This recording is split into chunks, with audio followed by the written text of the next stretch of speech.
Hello दोस्तों, कैसे हैं आप। आपका अपने चैनल में स्वागत है। उम्मीद करते हैं आप लोग अच्छी तरह से होंगे। आज हम आपके लिए रीजनिंग की प्रैक्टिस के लिए बहुत ही महत्वपूर्ण सवालों को लेकर आए हैं और इस तरह के सवाल जो हैं वो एग्जाम में पूछे जाते हैं। तो आइए हल करते हैं इन सवालों को।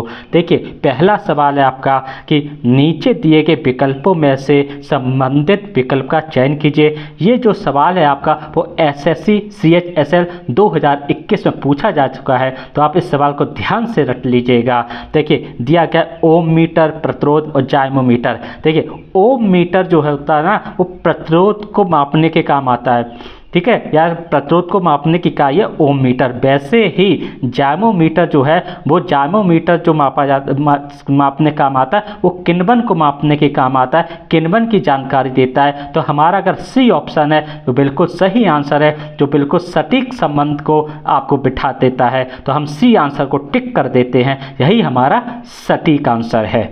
आइए दूसरा सवाल देखते हैं। दूसरा सवाल भी कहा गया कि इस तरह नीचे दिए गए विकल्पों में से संबंधित विकल्प का चयन कीजिए। गूगली, क्रिकेट और गैम्बिट है, 4 ऑप्शन है। ये सवाल की आपका एसएससी CHSL 2021 का सवाल है, ध्यान से देखिएगा। देखिए, गूगली शब्द का जो प्रयोग है वो क्रिकेट में किया जाता है। वैसे ही गैम्बिट का जो शब्द का प्रयोग है, ये गैम्बिट शब्द का जो प्रयोग है वो आपका शतरंज में किया जाता है। तो हमारा शतरंज सबसे सही आंसर है और सबसे सही संबंध जो है दोनों के बीच में है। तो इस बी आंसर को हम लोग टिक कर देते हैं और इस तरह हम लोग इस तरह के सवालों को हल करते हैं।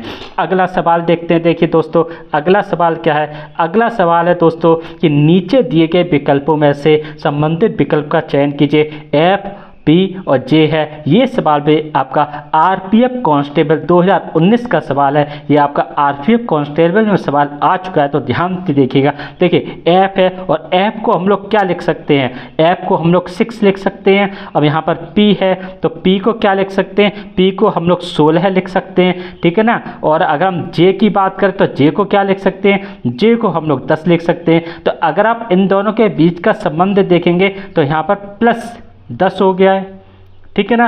अब देखिए, अगर यहाँ पर संबंध +10 का है तो अगर यहाँ पर भी संबंध जो होगा वो +10 का होगा। अगर यहाँ पर +2 होगा तो यहाँ पर फिर 20 हो जाएगा। और अगर यहाँ पर J है, ठीक है ना, यहाँ पर J है तो यहाँ पर 20 किसका आता है, 20 आता है T का। तो यानी यहाँ पर जो आएगा वो आपका T आएगा, यही हमारा सटीक आंसर होगा। यानी T जो है वो आपका हमारा सही आंसर होगा। ऑप्शन में देखेंगे तो ए ऑप्शन में T है, तो इसे हम लोग टिक कर देंगे, ये बिल्कुल सटीक आंसर है। आइए इस तरह क्वेश्चन देखते हैं। ये भी है, नीचे दिए विकल्पों में से संबंधित विकल्प का चयन कीजिए। यह भी सवाल आपका RPF कांस्टेबल में पूछा जा चुका है, तो ध्यान से देखिएगा। अब देखिए, इसमें क्या क्या है आपका M, और M को हम लोग क्या लिख सकते हैं, M को हम लोग लिख सकते हैं 13 और R को कितना लिख सकते हैं 18 और Q को कितना लिख सकते हैं हम लोग 17 लिख सकते हैं। अब देखिए, दोनों के बीच में यहाँ पर कितना संबंध है, यहाँ पर +5 हो गया है। तो जब यहाँ पर +5 हुआ है तो यानी यहाँ पर भी +5 होगा। और जब यहाँ पर +5 करेंगे 17 और 5 कितना होता है, 22 होता है। और 22 किसका आता है, 22 आता है आपका B का, ठीक है ना। और तो यही हमारा जो है वो सटीक आंसर होगा। यहाँ पर आपका B आएगा और ऑप्शन देखेंगे तो D ऑप्शन है और D ऑप्शन में B को हम लोग टिक कर देंगे, यही हमारा सटीक आंसर है। आइए अगला सवाल देखते हैं। अगला सवाल कैसे हल करते हैं। देखिए, अब ये एक सीरीज है, मिसिंग नंबर की सीरीज है, 3×3 का क्यूब है। और ये जो सवाल है ये आपका SSC CGL 3 मार्च 2020 को आ चुका है। ये SSC CGL 3 मार्च 2020 शिफ्ट 1 का सवाल है, बहुत ध्यान से देखिएगा इसे आप। अब देखिए, इसे कैसे हम लोग सॉल्व करते हैं। 6, 40, 8, यानी बीच में आपने देखा यहाँ बड़े नंबर हैं, बाकी के छोटे नंबर हैं। लेकिन अगर आप इस कॉलम को देखते हैं तो यहाँ पर एक चीज़ समझ में आ रही। क्या चीज़ समझ में आ रही, अगर हम 6-1 कर दें, ठीक हो गया, और 6-1 करने के बाद इंटू 8 कर दें तो कितना आ जाएगा, 6 में से क्या 5 और 5 अट्ठे 40, यानी हमें ये 40 मिल गया। वैसे ही अगर हम क्या करें, 21-1 कर दें और गुणा करते हैं हम 25 से, ठीक है ना। तो हमें कितना मिलेगा, 20 में से 1 गया, अरे 21 में से 1 गया तो 20 बचा, और 25 का 20 में करोगे तो 25 दूनी 50 यानी 500 आ गया। ऐसे ही हम क्या करें, यहाँ पर 14 है ना, 14 -1 कर दें, ठीक है ना, और इंटू 7 कर दे तो हमें क्या मिलेगा, 14 में से 1 गया तो 13 बचा, और 13 सत्ते 91, और यही हमारा जो है वो आंसर होगा।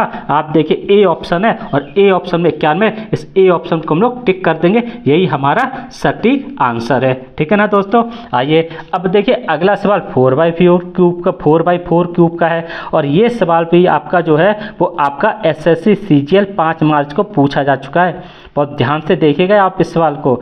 अब देखिए इस सवाल को हम लोग कैसे करेंगे, देखिए इस सवाल को अगर आप इस वाली रो को देखें तो इस वाली रो को देखने से एक बार पता चलती है क्या, कि अगर हम 10 × 14 करें बटे 4 कर लें, ठीक है ना। अब आप देखिएगा 2 दूनी 4, 2 सत्ते 14 और 2 पंजे 10, यानी हमें कितना मिला, हमें 35 मिल गया जो यहाँ पर आया।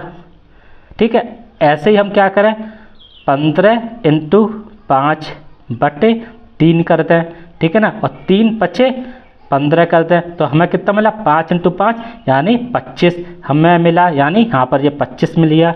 अब हम इस पर क्या रहे, क्या 14 × 6 बटे 7 बराबर 7 दूनी 14 और 6 दूनी 12, यानी हमें यहाँ पर 12 मिल गया। वैसे ही अब हम इसे क्या करें कि 18 × 8, ठीक है, मतलब और यहाँ पर ये हो गया साइन, बराबर कितना है आपका 16 दिया गया है, ठीक है ना, 16 आ रहा है ना, 16 आ रहा है, हमें तो यहाँ का नंबर निकालना है, ठीक है ना। अब क्या करेंगे, 8 दूनी 16 और 2 नैम 18, 2 नैम कितना होता है आपका 18 होता है, 2 नैम 18, ठीक है ना दोस्तों।